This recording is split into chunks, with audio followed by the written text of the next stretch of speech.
नमस्कार। आज हम बात करेंगे लोकतंत्र की स्थिति के बारे में कि भारत में लोकतंत्र बचा हुआ है कि नहीं, आखिर लोकतंत्र क्या है और यह इतना महत्वपूर्ण क्यों है और कौन खत्म कर रहा है भारत से लोकतंत्र को। आखिरकार सुप्रीम कोर्ट ने क्यों बोला कि ये लोकतंत्र की हत्या है। क्या भारत में अघोषित आपातकाल है? क्या इसको बचाया नहीं जा सकता? क्या इस स्थिति को परिवर्तित नहीं किया जा सकता? इस तरह के सभी सवालों के जवाब हम इस वीडियो में जानेंगे। तो चलो वीडियो शुरू करते हैं। मैं हूँ लेखराज।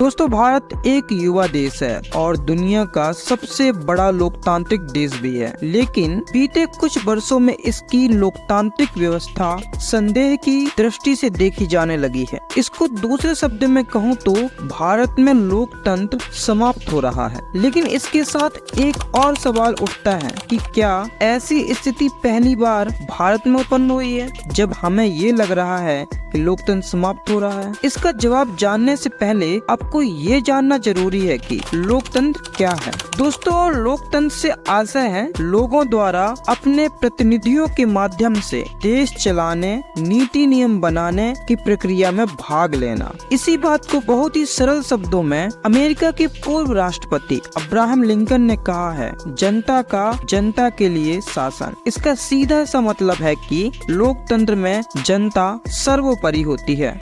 लोकतंत्र का सीधा सा अर्थ है कि व्यवस्थाओं और योजनाओं के केंद्र में लोग यानी पीपल रहने चाहिए। एक सशक्त लोकतंत्र वही होता है जो जनता की जरूरत को केंद्र में रखकर नीतियों का निर्माण करता है।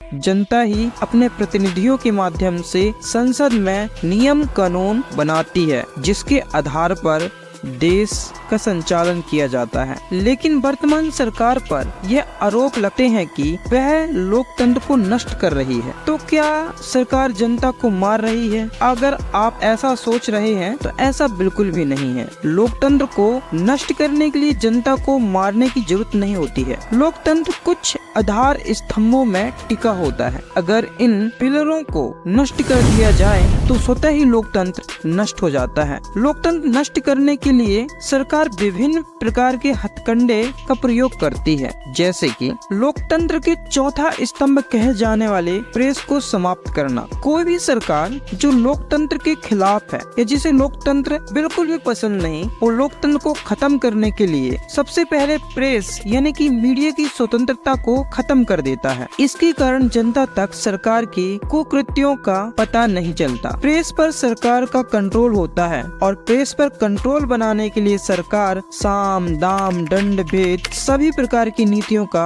प्रयोग करती है और प्रेस को अपने चरण चुंबक बना लेती है। स्वतंत्र भारत में पहली बार जब आपातकाल लागू हुआ था इंदिरा गांधी की सरकार में, तब ऐसी स्थिति देखी जा रही थी जहां पर श्रीमती गांधी की सरकार ने प्रेस मीडिया की स्वतंत्रता को समाप्त कर दिया था। वर्तमान में मोदी सरकार में भी प्रेस की स्वतंत्रता लगभग समाप्त हो गई है। ये मैं नहीं कह रहा हूँ कि विभिन्न अंतर्राष्ट्रीय रिपोर्ट बता रही हैं। और दोस्तों, इस तरह लोकतंत्र के चौथे स्तंभ को नष्ट किया जा रहा है। भारत का मेंस मीडिया तो सरकार का दलाल बन गया है और सोशल मीडिया में भ्रामक जानकारी की बाढ़ आई हुई है। और जो सोशल मीडिया में सरकार से सवाल पूछ रहे हैं, हिम्मत करके उन्हें जेल में भेज दिया जाता है या किसी भी तरह से उनके सोशल मीडिया अकाउंट को डिलीट करवा दिया जाता है। इस तरह से चौथे स्तंभ यानी कि प्रेस को अपना चरण चुम्बक यानी कि अपना गुलाम बनाया जा रहा है। इसीलिए आपने यह शब्द बार बार सुना होगा कि गोदी मीडिया गोदी मीडिया गोदी मीडिया, अर्थात ऐसी प्रेस जो सरकार की गोद में जाकर बैठ गई हो। दूसरा है विपक्ष। सरकार का दूसरा टारगेट होता है विपक्ष को समाप्त करना। कोई भी तानाशाही सरकार दूसरा काम यह करती है कि वे अपने विरोधियों को चुन चुन कर नष्ट करती है। भारत में 2014 के बाद जिस तरह से विपक्षी नेताओं को जेल में डाला जा रहा है, संसद से सैकड़ों की संख्या में सांसदों को निलंबित किया जा रहा है, जिस तरह से विपक्षी पार्टियों को खरीदा और तोड़ा जा रहा है, हिसाब सरकारी जांच एजेंसियों का गलत प्रयोग किया जा रहा है, ऐसा लगता है कि वर्तमान भाजपा सरकार विपक्ष को नष्ट करने की कसम खाई हुई है। दोस्तों, लोकतांत्रिक शासन में जितना महत्वपूर्ण सत्ता पक्ष होता है, उतना ही महत्वपूर्ण विपक्ष होता है। विपक्ष का सबसे महत्वपूर्ण कार्य यह होता है कि वह सरकार की कमियों को जनता तक पहुंचाए और जनता की आवाज को संसद में उठाए, और सरकार की अलोकतांत्रिक नीतियों का विरोध भी करना विपक्ष का एक महत्वपूर्ण कार्य होता है। और यही कोई भी तानाशाह सरकार नहीं चाहती कि विपक्ष उसका विरोध करे। ऐसे में विपक्ष को समाप्त करने के लिए वह तरह तरह के हथकंडे अपनाती है। आए दिन हम किसी न किसी माध्यम से यह सुनते हैं कि सरकार ने विपक्ष के लोगों के साथ ये किया, वो किया। लोकतंत्र की विरोधी सत्ता दल तीसरा जो महत्वपूर्ण काम करती है, वो मौलिक अधिकारों का हनन करती है। दोस्तों, कोई भी तानाशाही सरकार ये कभी नहीं चाहेगी कि जनता के पास मौलिक अधिकार रहें, विशेषकर अभिव्यक्ति की स्वतंत्रता, जिसके माध्यम से सभी नागरिक अपने सरकार से सवाल पूछ सकते हैं और आलोचना भी कर सकते हैं। उच्चतम न्यायालय ने एक बहुत महत्वपूर्ण फैसला दिया था 9-0 के रेशो से, जिसमें उन्होंने कहा था कि right to privacy is a fundamental right. और निरंतर और लगातार एनडीए भाजपा की सरकार उस उच्चतम न्यायालय के फैसले का निरंतर और लगातार उल्लंघन करती आ रही है। भारत की वर्तमान सरकार इस अधिकार को समाप्त करने की नाकाम कोशिश कर रही है, बार बार इसको समाप्त करने की कोशिश कर रही है। उदाहरण के लिए इन मौलिक अधिकारों का ही प्रयोग करके किसान हो या खिलाड़ी हो, जंतर मंतर में बैठे खिलाड़ी हो या फिर हरियाणा पंजाब बॉर्डर में बैठे किसान हो, ये भारत के अन्य क्षेत्रों में आंदोलनकारी हो जो सरकार के विरुद्ध आवाज उठाते हैं, वो सिर्फ आवाज इसीलिए उठा पाते हैं क्योंकि संविधान द्वारा उन्हें अभिव्यक्ति की स्वतंत्रता मिली हुई है। अगर किसान एमएसपी की मांग कर रहा है तो इसी मौलिक अधिकार के चलते कर रहा है, लेकिन सरकार इनको कुचलने में लगी हुई है। ये तो सिर्फ एक उदाहरण है। 10 साल में इस सरकार के ऊपर मौलिक अधिकार के हनन के कई आरोप लगे हैं। इस तरह से मौलिक अधिकारों का हनन करके सरकारें लोकतंत्र को कमजोर करने का कार्य करती हैं। चौथा जो सबसे बड़ा इनका मास्टर स्ट्रोक होता है, वह निर्वाचन आयोग यानी कि चुनाव आयोग की स्वतंत्रता को खत्म करना। लोकतंत्र को जिंदा रखने में सबसे महत्वपूर्ण भूमिका निभाता है चुनाव आयोग। अगर चुनाव आयोग निष्पक्ष नहीं हो तो चुनाव कभी भी ईमानदारी से नहीं होगा। इस बिल्डोजर के माध्यम से सरकार ने लोकतंत्र को कुचलने का काम किया है। अगर देश में निष्पक्ष चुनाव आयोग नहीं होगा जो चुनाव कराता है, तो क्या निष्पक्ष चुनाव हो सकते हैं? अगर इंडिपेंडेंट अनबायस्ड इलेक्शन कमीशन नहीं होगा तो क्या इंडिपेंडेंट अनबायस्ड इलेक्शन हो सकता है?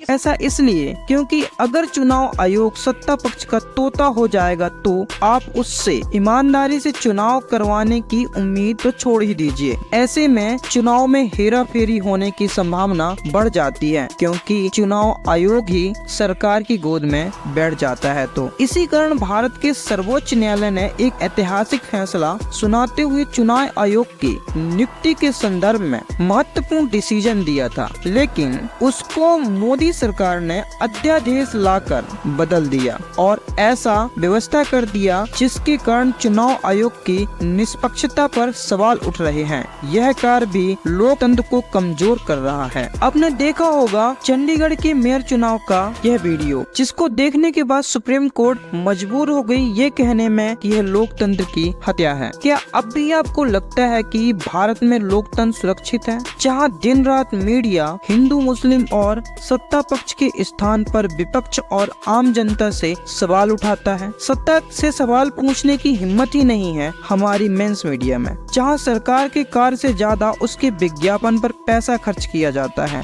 जहां इलेक्टोरल बॉन्ड के नाम पर हजारों करोड़ का घोटाला किया जाता है, जहां कंपनियों को डरा धमका कर चंदा लिया जाता है। ऐसे सारे घोटाला करने के लिए सत्ता दल बड़ी ही चालाकी से कानूनी जामा पहना देती है, जिससे आम जनता यह समझ ही न पाए कि यह घोटाला है यह कानूनी प्रक्रिया के तहत लिया गया है। इसे सत्ता दल की चतुराई कह सकते हैं आप। लेकिन दोस्तों इलेक्टोरल बॉन्ड को तो सुप्रीम कोर्ट ने अवैध घोषित कर दिया है और यह भी कहा है कि यह लोकतांत्रिक व्यवस्था के विरुद्ध है। वर्तमान सरकार पर न्यायालय पर भी दबाव बनाने का आरोप लगता है। दोस्तों इतना सब कुछ आपके नाक के नीचे हो रहा है। बेरोजगारी चरम पर है और हम धर्म की राजनीति में उलझे हैं। ये है नया भारत। मेरा ऐसा मानना है कि यदि लोकतंत्र को बचाना है तो कभी भी सत्ता पक्ष के पास अतिशय बहुमत संसद में नहीं होना चाहिए, क्योंकि अतिशय बहुमत सत्ता दल को अहंकारी बना देता है। इसी प्रकार विपक्ष को भी अतिशय कमजोर नहीं होना चाहिए, क्योंकि कमजोर विपक्ष जो सत्ता पक्ष के निरंकुश व्यवहार पर लगाम लगाती है, क्योंकि विपक्ष ही होता है जो सत्ता पक्ष के निरंकुश व्यवहार पर लगाम लगाती है, तभी लोकतंत्र सुरक्षित रहता है। मेरा मानना है कि सत्ता पक्ष के पास बहुमत से